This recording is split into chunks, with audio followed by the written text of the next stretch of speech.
my typical topic that I teach for financial education is on budgeting strategy, on understanding credit, and some on identity theft. And so I will say that I'm not an expert on banking in particular and on the nuances of various kinds of banking techniques. So to be honest, I don't know. I do know that because of ACH and electronic fund transfers, you have to be very careful about who is receiving checks that you write. Because due to a loophole, now anybody, regardless of whose name is on the check, can deposit it into their account if they get a hold of that check. How many people knew that? Yeah, I was shocked. So I'll tell a short story.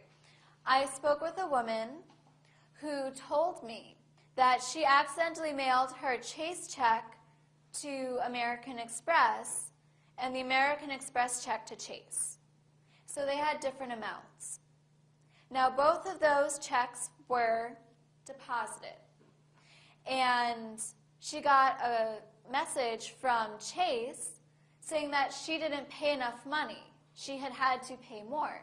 She was very confused because she wrote out the exact amount.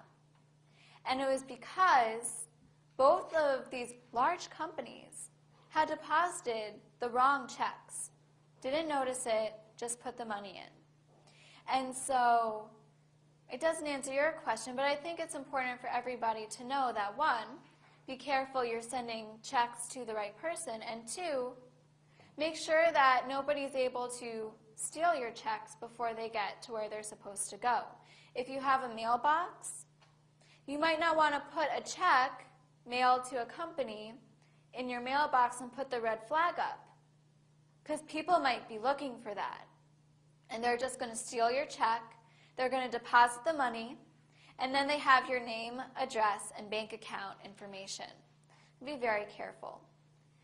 So, although in some cases, at least in my bank statement, if you click on the transaction, it can pop up with the check. But that also might depend on the sophistication of the bank's technology that you're working with. So if you have a Bank of America account, you can see a check that's been deposited. If you have a Village Bank account, you might like them very much. They're a fantastic financial institution. But that might be a service that they are not able to do online, but they're still not going to send you the check back. So it's kind of strange. Unfortunately, I don't know why. That's actually a very good question to ask an actual banker. So, a few extra tidbits, some information about fees, right? So what do we learn about fees? Know what the fees are. And I know that seems pretty basic, but I think it's so basic that sometimes we forget. It's like people who know calculus. Sometimes, I certainly don't know calculus, but I've heard that sometimes when they're trying to find out what's wrong in their equation, why it's not working, it's the addition. It's a subtraction. And so being reminded to keep an eye out for those fees is really important. We can also take a moment here to talk about savings accounts and why savings accounts can be important, and also why different checking accounts could be important. So do we have any particular questions about savings accounts or leveraging different bank accounts? What is leveraging? So in my mind, leveraging bank accounts is being able to use the accounts you have, 1, 2, 3, to make your finances as easy as possible. For example, I'll take a person who has a full-time job and they are getting direct deposit. Direct deposit is a really good choice for people who are working because It goes directly into your bank account. You don't have to deal with any checks. You just have it deposited right into your account. And a lot of companies have the ability to split up their direct deposit. Now, bank accounts are important to budgeting because if a person knows how much their mortgage costs, their car payment, their car insurance, their student loan, the amount they contribute to their grandson's college savings plan, it's a certain amount they have to spend every month. They can divide that out and put it all into one checking account. Then they have another checking account that they use for their groceries and that they use for their gas money. So if they do overspend accidentally on groceries, suddenly they can't touch their mortgage. They're still able to pay all their bills and they don't have to worry about it. It's one way that people can decrease their stress about money while staying within the amounts they have to stay in. And so with the savings account, you can do the same. One reason people like to do direct deposit into a savings account is they don't feel that it's gone. They never had to get the check for the week for their salary and then write another check or do a transfer into a savings account. Oh, I suddenly don't have that $50 this week that I could have used for this, that, or the other thing. It's just not there. And yet, you're still growing a savings amount in that other account.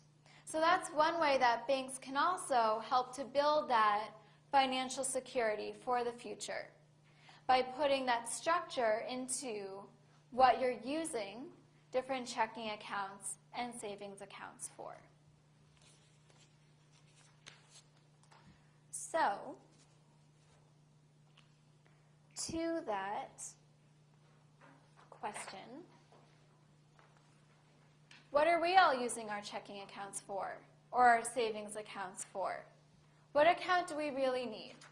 So here's another checklist to keep in mind if and when you're opening a new account. So on this checklist, you'll see some of those questions that we were asking before, many of them having to do with fees.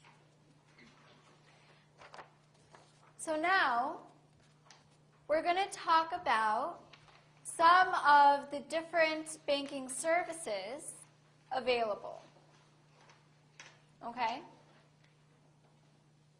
So you can take a minute if you'd like to read through this checklist. But I'm going to bombard you with another one. Before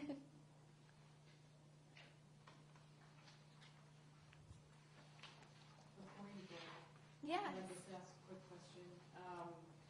Or make a comment that when it says, how many withdrawals can I make each month? This can be very tricky if you're doing both inside the bank withdrawals and then doing withdrawals online. Because I found out the hard way that Bank of America has and maybe it's every bank, I think it's a federal law, I'm not sure, that's my question, that you can only make 3 withdrawals per month by or 3 savings? transfers per month between accounts online. I heard there's something like that. I don't believe that's a federal law. I've never heard that as a federal law. That's one question that might be important to ask, that one might not think otherwise, to ask a bank before you open an account. Because there are certain savings accounts where you can only make a certain number of withdrawals each month. And that will vary, but especially for a savings account, there typically is a cap to that. It might be more than 3, it might be about 3. I haven't seen that online transfers from savings to checking has counted for that. But again, it very much depends on your bank. And so I certainly couldn't make a blanket statement But that's why questions and having checklists like this, it's not only these questions, but the ones they make you think of that are really important, because they are the only way to protect ourselves from fees that we really don't feel like we should be incurring in the first place. Good question. Do we have any other questions or comments about this checklist?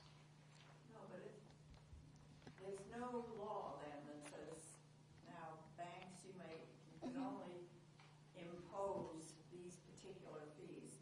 A bank can impose any fees it wants to, in other words.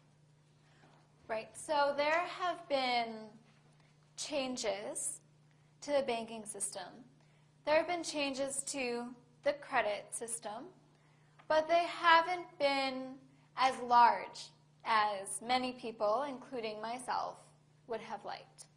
So for example, now you can opt out of overdrafting on your bank account. This is another very good question to ask your bank, how you can do that.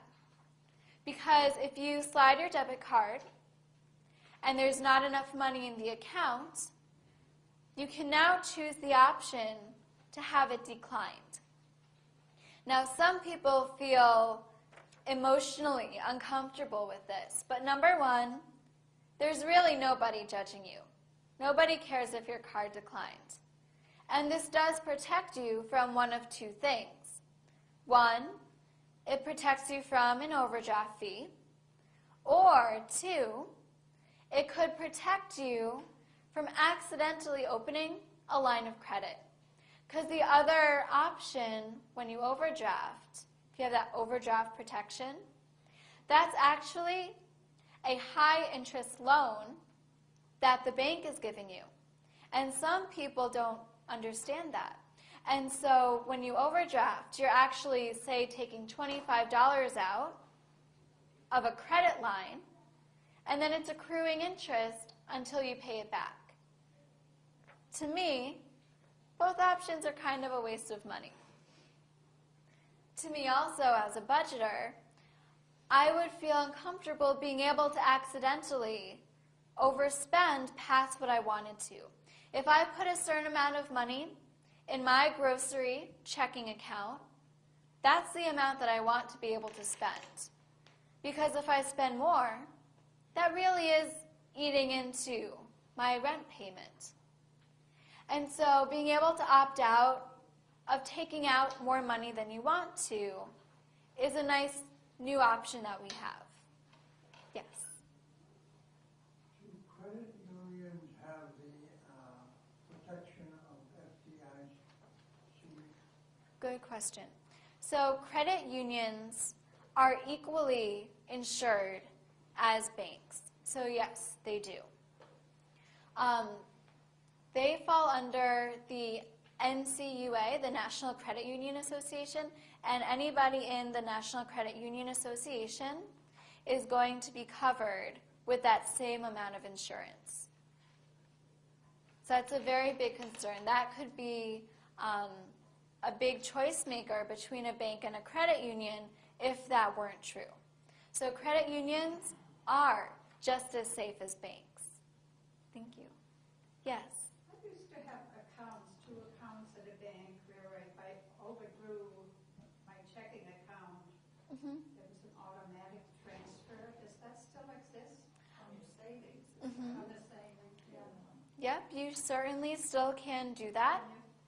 It's a service that's offered by banks. And so for some people, that's a good way to protect yourself. And it's a good option to have available. So yes, that is also available if you don't want to just put that limit on. Other questions? Okay. So let's talk a little bit about other financial services that you can get at a bank.